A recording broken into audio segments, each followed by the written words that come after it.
17 رمضان المبارک شب جمعہ تھی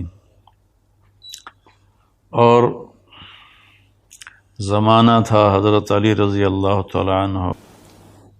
آپ کی خلافت کو 5 سال کے قریب ہونے والے تھے، 4 سال 9 ماہ ہے۔ تو آپ گھر سے نکلے تو آپ نماز کے لیے اٹھاتے تھے لوگوں کو، الصلاۃ الصلاۃ الصلاۃ۔ جب مسجد کے دروازے میں داخل ہوئے تو وہاں خارجی عبد الرحمن بن ملجم چھپا ہوا تھا، اس نے آپ پر سیدھا وار کیا جو ایسے پیشانی کو چیرتا ہوا سر میں اتر گیا اور آپ کی داڑھی خون سے بھر گئی۔ تو میں قربان جاؤں اہل بیت کے اخلاق۔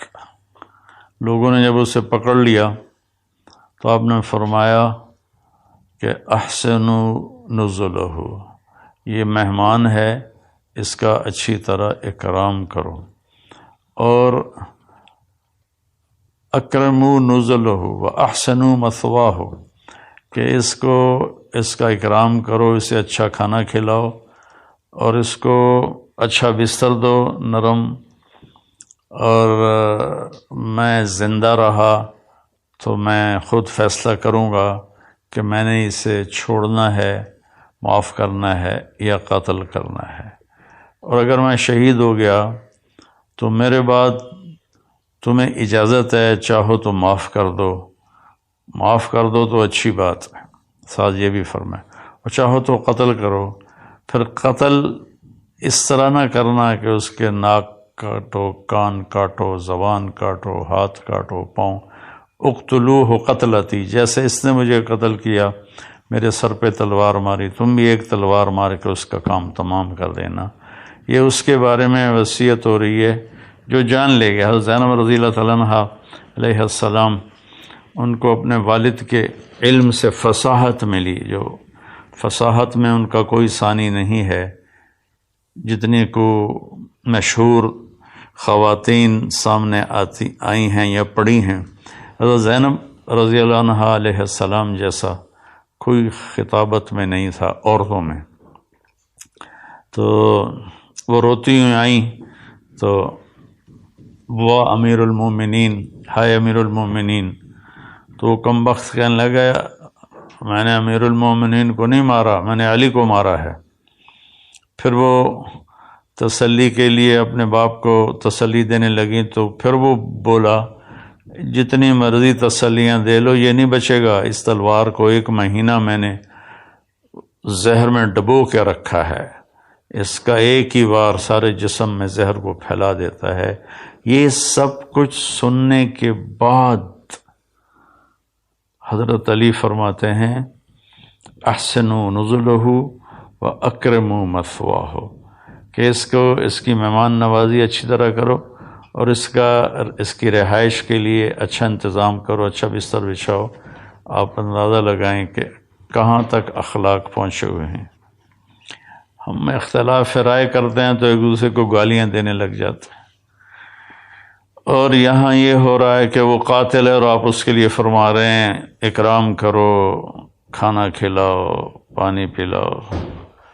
میں زندہ رہا تو دیکھ لوں گا کیا کرنا ہے، میں شہید ہو گیا تو میری پہلی گزارش ہے کہ اسے معاف کر دینا، اور دوسری یہ ہے کہ مارنا ہو تو پھر بس ایک وار سے اس کی گردن اڑا دینا۔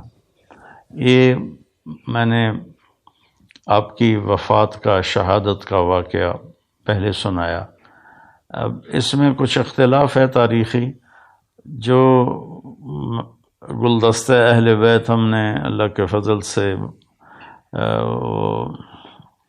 کوشش کر کے تیار کی، اس میں 17 رمضان جمعہ کی صبح آپ کو سر میں زخم لگا، اور 2 دن کے بعد یعنی ہفتہ اور اتوار آپ شدت زخم کتاب نہ لاتے ہوئے آپ نے اتوار کی رات کو جام شہادت نوش کیا، اور پھر پیر کے دن آپ کی تدفین ہوئی، اور آپ کا جنازہ حضرت امام حسن رضی اللہ تعالیٰ عنہ نے پڑھایا اور آپ کو وہیں دارالامیر المومنین میں دفن کیا گیا۔ یہ تو مختصر آپ کی شہادت کا قصہ ہے۔ یہ سازش کیسے بنی؟ جنگ نہروان ہوئی خارجیوں کے ساتھ آپ کی، تو 3 خارجی، ایک یہ عبد الرحمن بن عوف، ایک مبرک بن عبداللہ التمیمی اور ایک عامر بن بکر التمیمی، یہ 3 اکٹھے ہوئے کہ نہروان میں جو ہمارے ساتھی قتل ہوئے ان کے بعد تو زندگی کا کوئی مزہ ہی نہیں ہے، اور یہ سارا فساد جو پھیلا ہوا ہے کیوں نہ اس کا کوئی تدارک کریں۔ تو ایک نے ابن ملجم نے کہا میں علی کو قتل کروں گا، مبرک بن عبداللہ نے کہا میں معاویہ کو قتل کروں گا، اور عمرو بن بکر نے کہا کہ میں عامر بن عاص کو قتل کروں گا، رضی اللہ تعالیٰ عنہم ورضوا عنہ۔ تو باقی 2 کی زندگی لکھی ہوئی تھی، ایک ہی رات سب نے طے کی تھی، 17 رمضان کی صبح۔ تو اس دن عمر بن عاص رضی اللہ تعالیٰ عنہ بیمار تھے، نماز پڑھانے نہیں آئے، تو ان کی جگہ جو آئے وہ مارے گئے، اور معاویہ رضی اللہ تعالیٰ عنہ پر اس نے وار کیا، تو آپ تھوڑا سا اپنی بیداری میں تھے، دائیں بائیں دیکھتے ہوئے، تو آپ نے اس کے وار کو خطا کر دیا، لیکن کمر مبارک پر تلوار کا زخم لگا، چونکہ تلوار تینوں کی تلواریں زہر آلود تھیں، تو ان کو زخم تو بہت بڑا لگا، لیکن آہستہ آہستہ اللہ تعالیٰ نے ان کو شفا دے دی اور وہ محفوظ ہوئے۔ تو اس میں عبد الرحمن بن ملجم یہ ہے، یہ جب کوفے آیا تو کوفہ میں خارجی عورت دیکھی تو اس پہ یہ عاشق ہو گیا، اس سے کہا مجھ سے شادی کرو۔ اس نے کہا میری ایک شرط ہے کہ علی کو قتل کرو۔ وہ کہنے لگا میں تو آیا ہی اس کام سے ہوں، لیکن تو پہلے مجھ سے شادی کر لے۔ تو اس نے اس سے شادی کر لی، اور اس کے بعد وہ اپنی اسکیم بناتا رہا۔ حضرت علی رضی اللہ تعالیٰ عنہ کو ان کے ساتھیوں نے کہا یا رسول اللہ کہ یا امیر المومنین، عبد الرحمن بن ملجم آیا ہوا ہے کہ اس کی نیت اچھی نہیں لگتی، تو اجازت ہو تو ہم آپ کا پہرا دیں، آپ اس کو پکڑ لیں۔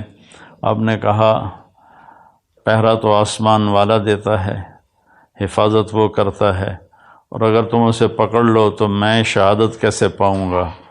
وہ بہت تنگ ہو گئے تھے اپنے ساتھیوں کی بے وفائیوں سے، اور اپنے داڑھی کو یوں پکڑ کے نا کہتے ارے تو کب رنگین ہوگی۔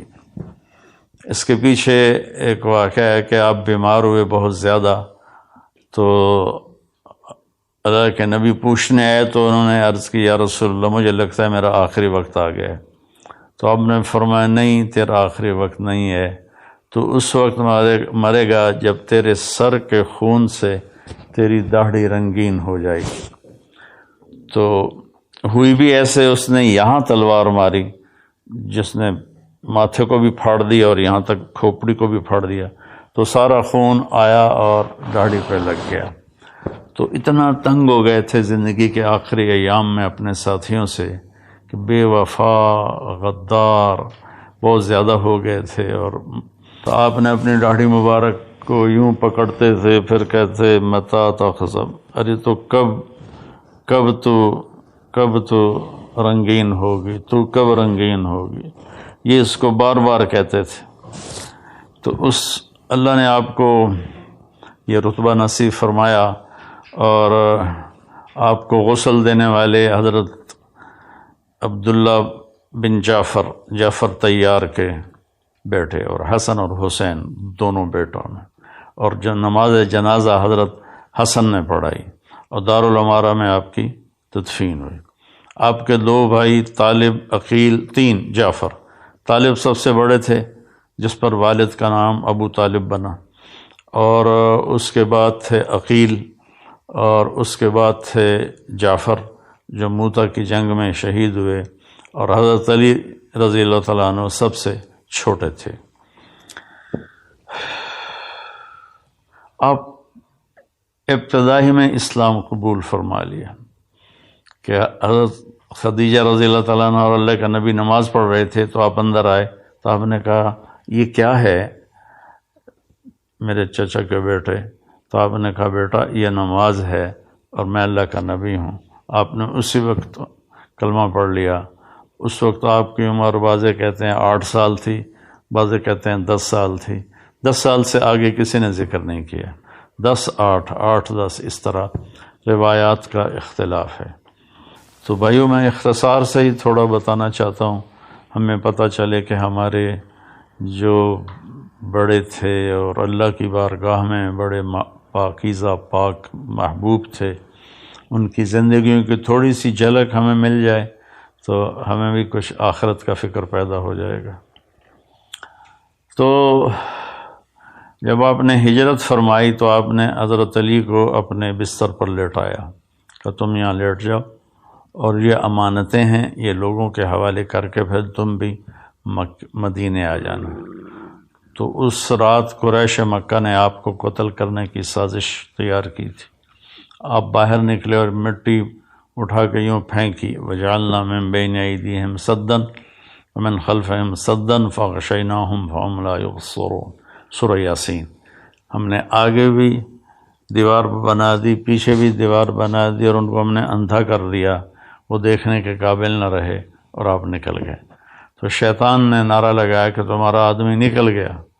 تو انہوں نے ایسے گھر میں نظر دوڑائی تو صحن میں آپ سر پہ چادر اوڑھ کے لیٹے ہوئے تھے۔ ستمبر کا مہینہ تھا، گرمی ہوتی ہے، لیکن اپنے چہرے کو چھپانے کے لیے آپ نے اپنے اوپر چادر اوڑھی ہوئی تھی۔ اور صبح جب ہوئی اور آپ اٹھے تو قریش مکہ نے آپ کو پکڑ لیا اور مارنا شروع کیا کہ کدھر ہے محمد؟ آپ نے فرمایا میں تو تمہارے سامنے یہاں لیٹا ہوں، مجھے کیا پتا کدھر ہے؟ پھر انہوں نے ان کو حرم کے ایک ستون کے ساتھ باندھ دیا، پھر کچھ دیر بعد چھوڑ دیا۔ 3 دن میں آپ نے امانتیں واپس کیں، اور اس کے بعد آپ چھپتے چھپاتے جب مسجد قباء پہنچے، جہاں قباء کی وادی ہے، تو آپ کے پاؤں مبارک بالکل تربتر ہو گئے تھے خون سے، کنکریاں چپ چپ، جوتا بھی نہیں تھا پاؤں میں، کنکریاں چپ چپ کے 7 راتوں اور 7 دن کا سفر ہے۔ تو آپ کے پاؤں کے زخم بہت تکلیف دینے لگے۔ تو جب آپ قباء پہنچے تو اللہ کے نبی نے فرمایا علی کو بلاؤ، کہا جی وہ تو چل ہی نہیں سکتے اب۔ پھر آپ خود تشریف لے گئے، ان کے پاؤں کو دیکھا تو آپ رونے لگے۔ پھر آپ نے ایسے اپنا لعاب نکالا اور یوں کر کے لگایا ایک پاؤں پر، اور پھر لعاب دوسرے پاؤں پر، تو ایک دم سارے زخم ٹھیک ہو گئے اور آپ اللہ کے فضل سے شفا یاب ہو گئے۔ جنگ بدر میں آپ نے کیا کیا کہ جب دشمن آمنے سامنے ہوئے تو عتبہ بن ربیعہ اور شیبہ بن ربیعہ اور ولید بن عتبہ، ایک ہی گھر کے 3 آدمی، عتبہ اور شیبہ دونوں بھائی، اور ولید عتبہ کا بیٹا اور عتبہ ربیعہ کا بیٹا، یہ نکلے جنگ میں کہ آیا ہے کوئی ہمارے مقابلے میں۔ تو اللہ کے نبی نے عوف رضی اللہ تعالیٰ عنہ اور معوذ رضی اللہ تعالیٰ عنہ اور حضرت عبداللہ بن رواحہ رضی اللہ تعالیٰ عنہ، ان تینوں کو بھیجا کہ آپ جاؤ اور ان کا مقابلہ کرو۔ جب یہ تینوں آئے تو انہوں نے پوچھا کون لوگ ہو؟ کہا ہم مدینہ والے ہیں۔ کب چلے جاؤ، ہمیں تمہاری ضرورت نہیں ہے۔ پھر کہا یا محمد اخرج الینا اکفاءنا، ہمارے قریشی ہماری طرف بھیجو، ہمارے قبیلے والے ہماری طرف بھیجو۔ اتنا ان پہ نشہ چڑھا ہوا تھا اپنی فتح کا۔ تو آپ نے فرمایا یا حمزہ قم، یا شیبہ قم، یا علی قم، کیونکہ علی چھوٹے تھے نا، حمزہ بھی چچا تھے، شیبہ بھی چچا تھے۔ تو آپ نے کہا قوموا لدینکم۔ تو یہ تینوں حضرات پیدل چلتے ہوئے آئے۔ تو عتبہ نے پوچھا کون ہو؟ آپ نے کہا میں حمزہ ہوں۔ بن عبد المطلب. کہا تم کون ہو؟ کہا میں شیبہ بن حارث. تم کون ہو؟ کہا میں علی بن ابی طالب. کہنے اب مقابلہ ٹھیک ہے. تو تینوں نے ایک دوسرے پر وار کیے. تو پہلے ہی وار میں حضرت علی نے ولید کو قتل کر دیا، حضرت حمزہ نے عتبہ کو قتل کر دیا. تو حضرت شیبہ ذرا عمر میں بڑے تھے تو ان کی ٹانگ کاٹ دی اس نے. شیبہ بن ربیعہ، شیبہ نہیں عبید، میں غلط کر رہا ہوں، عبید بن حارث. تو شیبہ تو دوسری طرف سے کافر، حمزہ، عبید، علی، ادھر عتبہ، شیبہ، یہ بن ربیعہ اور ولید بن عتبہ. تو شیبہ نے حضرت عبید کی ٹانگ کاٹ دی تو گر پڑے. تو دونوں نے اس کا بھی کام تمام کر دیا اور ان کو اٹھا کر لائے. تو آپ کے قدموں میں پڑھ کر کہنے لگے یا رسول اللہ میں شہید ہوں. آپ نے کہا بلا ونا علیک شاہد، بے شک تم شہید ہو اور میں اس پہ گواہ ہوں. تو جنگ بدر میں آپ کی شجاعت سب کے سامنے ہے. پھر غزوہ احد میں جب شکست ہو گئی تو کفار نے اللہ کے نبی کے اوپر اپنا فوکس کیا حملہ. تو چند صحابہ نے آپ کو گھیرے میں لے لیا. یہ چند صحابہ تھے ابو بکر، عمر، علی، سعد بن عبادہ، عبادہ بن صامت، اسد بن زرارہ، ابو دجانہ، طلحہ بن عبید اللہ اور حارثہ بن نعمان. 10 تھے، میں نے 9 نام آپ کو بتا دیے. انہوں نے آپ کو گھیرے میں لے لیا. ہاں سعد بن ابی وقاص 10 میں تھے، سعد بن ابی وقاص. تو آپ کو گھیرے میں لے لیا اور ہر آنے والے تیر کو روک رہے تھے، نیزے کے وار سب روک رہے تھے. تو عتبہ بن ابی وقاص یہ حضرت سعد بن ابی وقاص کا بھائی تھا. اس نے ایک پتھر اٹھایا اور صحابہ کی نظریں تھیں تیر، تلوار اور نیزے پر.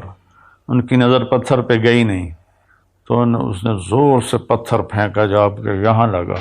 تب سیدھے یوں گرے ایسے اور سارا چہرہ خون سے تر ہو گیا، دانت ٹوٹ گئے.